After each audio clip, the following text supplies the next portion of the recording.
Well, I feel it's extremely important. I mean, you read the papers and all the stories, you hear nothing but stories about the creative people interacting with the managerial people. Larry Gelbart, the great writer, told me the other day that he had a meeting in a network with a man who was so young that he thought it was an embryo in a suit. I mean,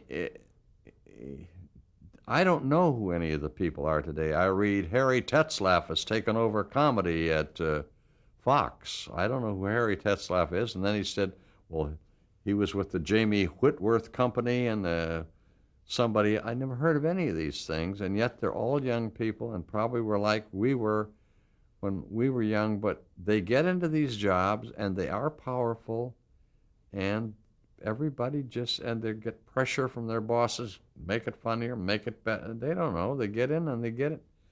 They exceed their authority and they become the producers, in effect, the executive producers of these things, and squeeze the blood out of the man who's producing the show. I'm oversimplifying, but it's not a good relationship. The networks, that's why I say I identified with the producers when I was in the networks.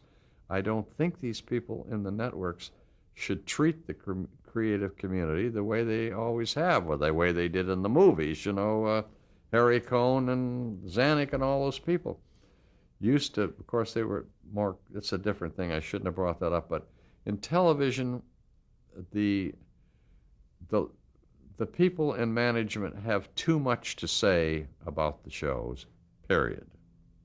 Well, motion pictures is considered a director's medium. What is television? Is it a management medium? I hadn't heard that before, but in a way it is. I think television is a producer's medium, and the producers are abused by these network executives who I think in very few cases improve things. It's rearranging the deck chairs. They very seldom produce, but they don't have the background. They don't know what to say. They don't understand. They're not qualified to do this. And nobody knows what's going to work. Nobody. They all tell you they look at a movie, they say, oh, why don't we move that scene there? And this guy he's not doing anything. One of the movies I produced was an early Frosty AIDS movie after I left NBC, and one of the executives was looking at one of the actresses who was a superb actress,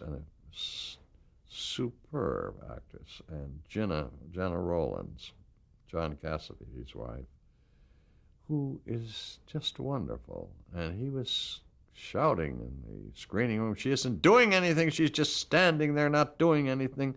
Well, when you put the film together, her just standing there and not doing anything was perfect.